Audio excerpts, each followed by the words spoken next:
landlord picker in the house. Actually, landlord picker in the basement.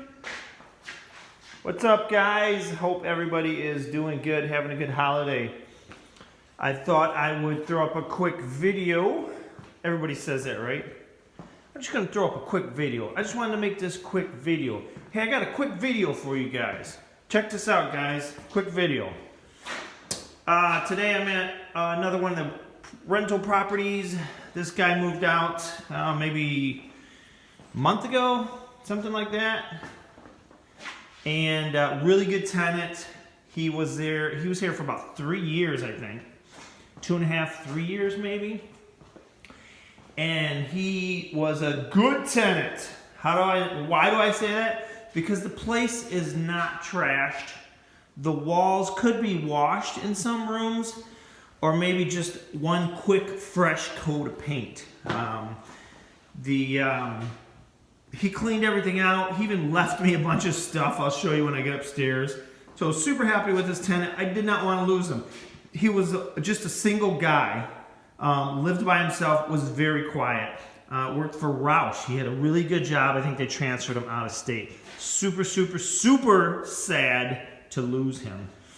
Either way, today I just wanted to throw up a video working down in the basement here, doing some waterproofing and using this basement waterproofing product called Drylok.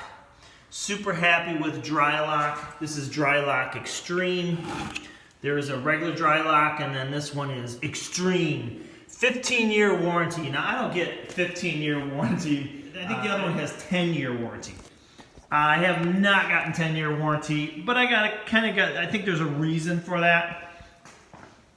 So this stuff probably works great on a brand new block wall. Probably not brand new because they do poured concrete now. But on a regular block wall that has not been painted, or on a concrete wall that has not been painted, some type of masonry product, I'll bet you probably put that stuff on and it'll get closer to 15 years than I do.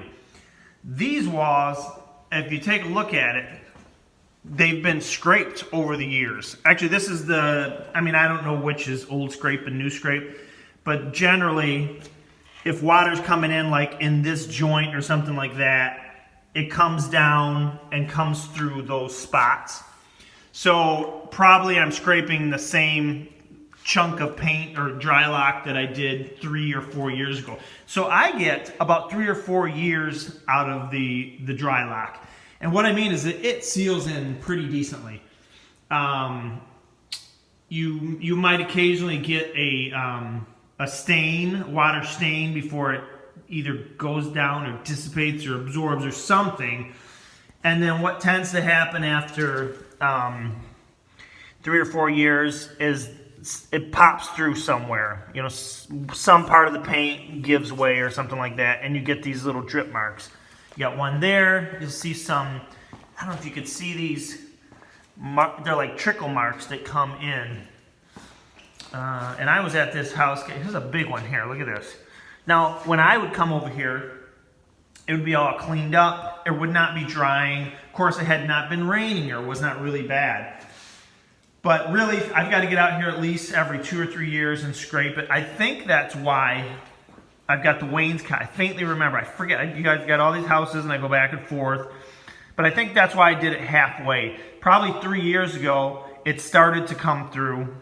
And I just did the lower portion, which is really where it comes. You know, so you've got the grass, dirt, driveway, whatever, about the window height. And then the water comes down, and rarely you'll see leaking up in the middle to the top, although you do sometimes in the corners. But it kind of settles down at your foundation, and then just kind of sets there. And sometimes it'll work its way in. So you can see all this scraped.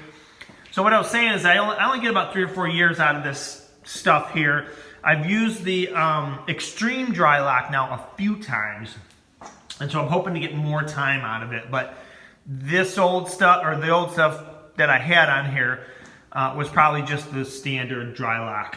So all I can do is scrape as much as I can off. I cannot get it all back to the original masonry, unless I use like a, I was gonna say a power washer, not even a power washer, like a, what do you call it, like a sandblaster. I'd have to blast it off.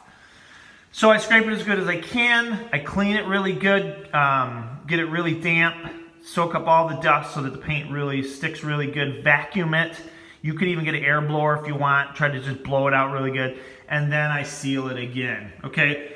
What's frustrating about this wall here is that this is the driveway wall. And the driveway was probably about right here at one point, and now it's got like asphalt and it's up here. This is the way I purchased the house. I can't buy a rental property and just immediately rip out the driveway. That's not where I'm at with the neighborhoods I purchase homes in. So the house was a great, low, cheap price when I bought it years ago. And the downside is I have to come in waterproof every 3 or 4 years to keep the tenant happy, so water's not coming in a lot. But anyways, I do tell the tenant it gets wet. It sometimes gets trickles in. It used to get it over here under the gas meter, where the old gas meter used to be. They moved them outside maybe, I don't know, 5 years ago, something like that. And I used to get a spot there. I'd say, hey, put a towel under that spot if it gets real bad. But typically, I think it does really good for a couple of years. So this wall is kind of frustrating because it's a driveway wall. This is the backyard, and I've got patio here. And then from maybe this window over, I've got maybe a 3-foot piece of flower bed type thing. So there, I can pitch the ground away, and that's what I'll do. I'll start up as high as I can or need to, and then pitch it down about 6 inches or something like that. Over here, there's only maybe this is the neighbor side, the opposite the driveway side. Here, there's like maybe a 1-foot or 2-foot piece of dirt. I can almost do nothing with that. I almost rather it was concrete pitched away from the house. This is the front of the house. This is the one that has been bad in the past, but this is the one that I pitched away again. And I've noticed this time when I came to start working on this house, I noticed that the lawn kind of feels like it's kind of hilled, or kind of looks like it's hilled up in the center. So probably that's part of the problem with this side, is that a lot of the yard pitches this way. So I added more mulch, and I did plastic. I'll do plastic and then mulch on top of that. And I'll tell tenants, hey, if you want to plant something here, carefully dig down, dig a hole in the plastic, put your plant in, yada yada. But if you don't have to, you don't want to, just leave it. So that's the deal with this. This is what I'm doing today. Just thought I'd kind of show you that. I've scraped everything, I've cleaned everything, and I'm coming around with my second coat of the Drylok, and then I'll just end up painting it a solid color. And then maybe, I don't know, 2, 3, 4 years, if it's looking bad again, I'll maybe do the bottom half or something. The Drylok is kind of expensive. It's about $150 for 5 gallons. Maybe that's not expensive if you already buy expensive paint, like Sherwin & Williams, Behr paint, stuff like that. But the cheaper paint, not the speed wall and the things like that are really watery, but the sort of the mid-range paint is, I guess, about equivalent to that. And so 125 bucks, 150 bucks. I think the older Drylok was about 100 to 125. This stuff I've noticed is about 150-ish, 40, 50. And then if you got like 10% off coupon, that kind of helps with the price. So that's what I'm working on today. I'll show you the rest of this place. Stairs all need to get repainted. These need to get scrubbed down, clean. Excuse my mess again. I think I said that in one of my other videos. When I move to a new house, I just kind of bring everything and dump it, you know, and kind of clean up toward the end of working on it. This is all the stuff he left me here. Got a leaf blower and a weed whacker. Let's see here. I got 5 jack stands, a couple of bottles of cans of propane, a little vacuum. There's a charger. This actually works good, and it has its own charger there. Nice little weed whacker cordless to keep in the van. But for the most part, he took pretty good care of this place. It's not beat up. I could get away with washing the walls, maybe painting if some of these other things don't come out. I think back here, it's a little stained and scuffed.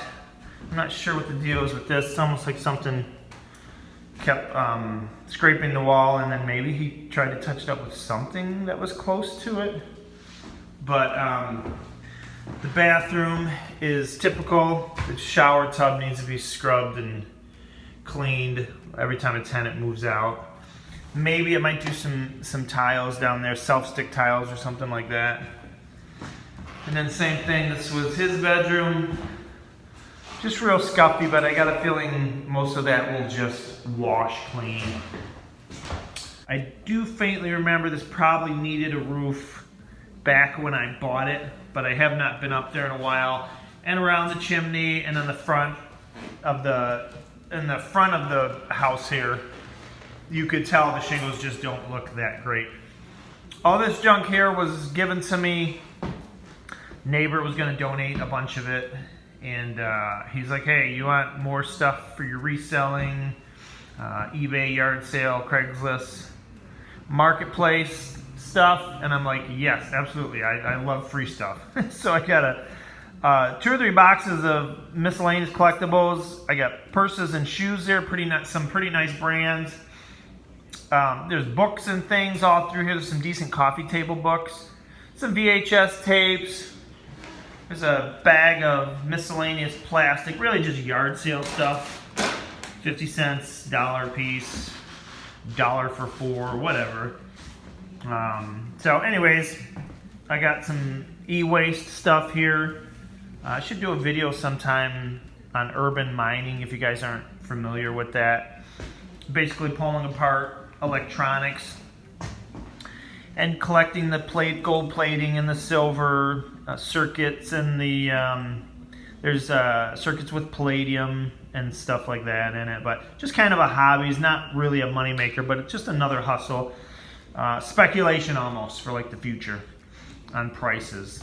There's a few guys on YouTube that do it pretty full time. They're probably making a ton of money off of the videos, obviously, on YouTube, but one guy does really well because I think he gets so much of it donated to him. But either way, I just want to show you the house, show you what I'm working on today, because I rarely get videos up. And I just want to let everyone know, have a good holiday no matter what. We'll get past this crazy COVID thing, and life's gonna go on no matter what. So anyways, waterproof in the basement. Thanks for checking out the video, Landlord Picker. Y'all have a good one.